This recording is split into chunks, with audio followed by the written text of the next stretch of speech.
Now, there's no doubt that this book has challenged me on many levels because it is a daunting and exhaustive read.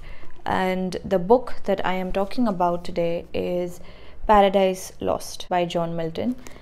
Now, in this video, I'm going to just give you my thoughts of Paradise Lost. This is in no way a complete analysis or interpretation of the story because I recently just went on YouTube and I saw so many videos. There are hours and hours of videos of professors interpreting and analyzing and discussing Paradise Lost. So this video in no way compares to that. It does not reach that scope, the depth of such other videos that there are on YouTube. So this video is just from, my point of view, and it is something that I have picked up as I was reading Paradise Lost. So whatever I'm going to be talking about in this video is kind of my personal opinion, kind of my personal understanding of Paradise Lost, and I hope that by the end of this video I can make your reading experience of Paradise Lost a little easier, with a bit of courage, with a little bit of clarity and insight. Now, Paradise Lost shares in the complexity of other epics such as Homer's Iliad, Odyssey, and the big guy, which is Dante's Divine Comedy, which happens to be a book that I'm reading now. I just before recording this video I finished Inferno, so I have 2 more parts to go. Now, even though Paradise Lost is not an epic, it comes very close to that understanding. So its complexity, its thematic structure, its poetic significance is just as intense and just as prophetic as these other stories. I mean, the poem does talk about humanity's first disobedience. It talks about alienation, it talks about the conception of time, it talks about justifying the ways of God to man. So if you are expecting Paradise Lost to be a light and joyful read, it is quite disappointing on that front. So anyway, to better compartmentalize this video and my understanding of Paradise Lost, I have divided this video into various sections. I will add the appropriate timestamps in the description below. So the first thing that I want to talk about is the characters of Paradise Lost. Now, Paradise Lost is a poetic retelling of a conventional story, so the story of Genesis. So it does stem from a very divine source. So it's obvious that there is the main character, which is the omnipotent God. So God resides at the highest standing of heaven. He represents rationality, he represents intelligence, and it is God who cast Satan into hell. And it is from this point on that the story of Paradise Lost begins. So it's already at its climactic peak at the beginning of the poem, which in my opinion makes Paradise Lost even more imaginative, even more compelling to read, and more understandable, because all the context that you need to begin the poem is already there on the first page itself. The very beginning of the poem itself talks about, the very first page of the poem mentions loss, it mentions despair, it mentions suffering, it mentions death, it mentions all these conceptions of life, of existence, and it is from that point on that you understand other characters in the story. So that is Satan, Adam and Eve, the Son of God himself, the characters that are opposing God, and obviously the fallen angels who, like Satan, were thrown into the fiery pits of hell by God. Then there is the Son of God himself, who serves sort of as an extension of God. Now, in comparison to the understanding and interpretation, the depiction, actually not interpretation, of God in Paradise Lost, I found the Son of God to be more humane than symbolic, less divine in his characterization. Satan, formerly known as Lucifer, was thrown into the fiery pits of hell, and to take vengeance for that very act, he manipulates the 2 beings of God's creation and that is man and earth.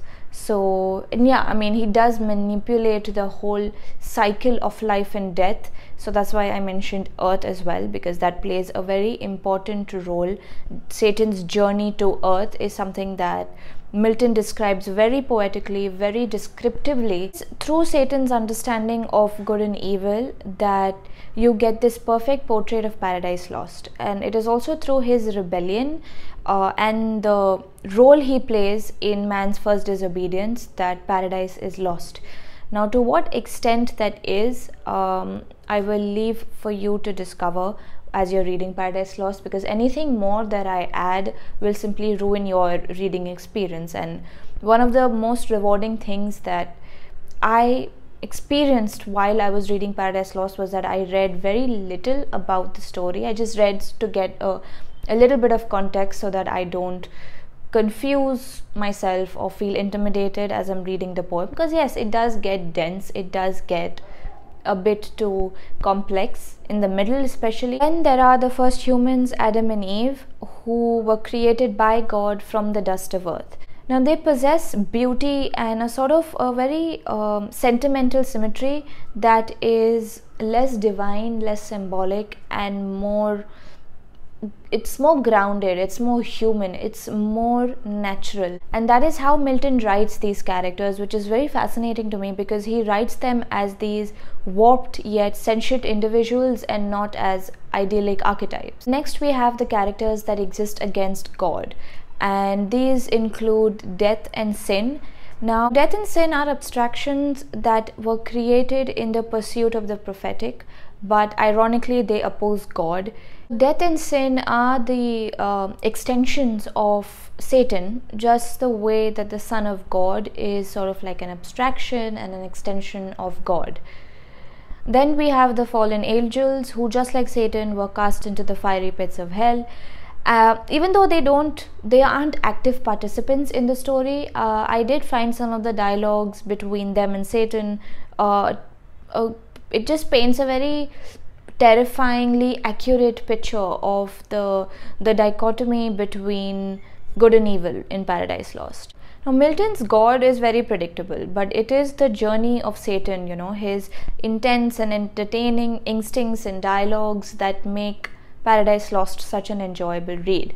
But of course, Satan's role is not very attractive, but if you really dissect his satanic qualities, there is a psychological depth to the story, and Satan's elusive wisdom, because of that, feels more tragic and complex than it feels devilish. Satan is a relentless character, to say the least, but he does give you in a very obscure manner an explanation for why he does what he does, in a more conscious and unconscious sense. And I mean, Paradise Lost feels very palpable towards the middle and end of the poem, and it just makes it difficult for you to figure out or judge or contemplate whether what you're reading is despicable or is just inevitable, like it was bound to happen. I would read and reread Paradise Lost for Satan alone.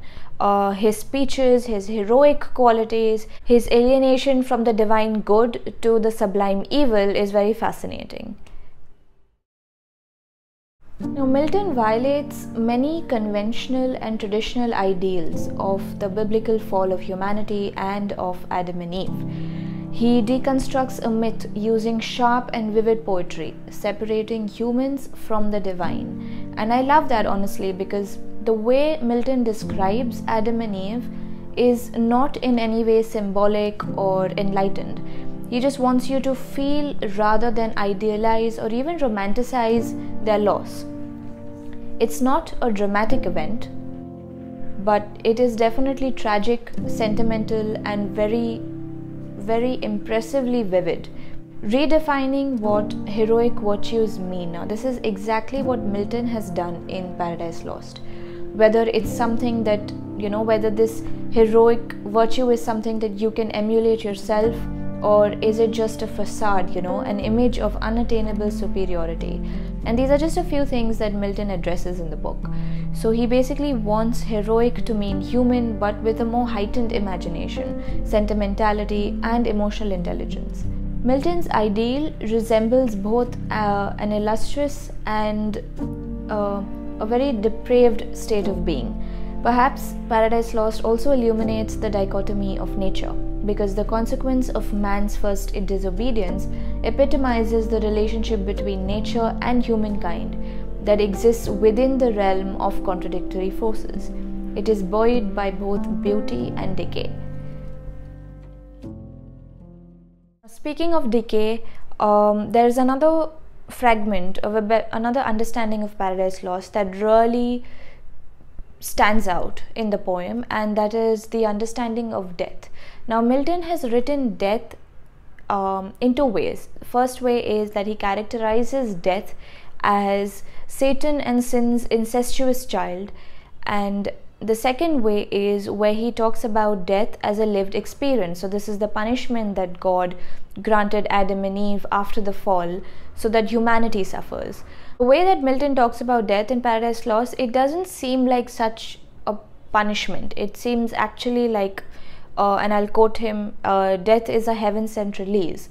So what he means by that is life and existence is long, it's painful, it's oftentimes exhausting. So to live eternally would be to suffer eternally, and that is why God granting death to humanity is perceived by Milton as more of a gift than a punishment. Now, another thing that stands out in Paradise Lost is how Milton uses natural imagery. So he uses nature to depict the interiority of his characters, and he does this very poetically, and I feel that much of the poetic essence of Paradise Lost exists on this understanding, because when you read about Satan's journey to the earth and Adam and Eve in the Garden of Eden, use of nature, the use of natural elements to convey the emotional state of mind, just to give a good characterization of Adam and Eve and Satan is something that really stands out in Paradise Lost. Now, Milton also conveys the unity of everything, most especially in our conception of time. So what is past is joined with what is present, and that in turn is joined with what's to come. So he explains this through the characterization of Adam and Eve and through just the characterization of each and every character in the story as something that stems and is projected by our abstractions rather than basically just the exteriority of life. How one's soul and body is just a projection of abstractions, and how it perfectly comes into this perfect harmony, but at the same time it doesn't. It is always complex, it is always maze-like, it is always disintegrated, contradictory into different forces and different faculties of understanding, and how we perceive what we do every day against the movement of time, against our understanding of good and evil. So these are all just little things. Like I already said, Paradise Lost is a head scratcher. There is no way that I can possibly cover each and every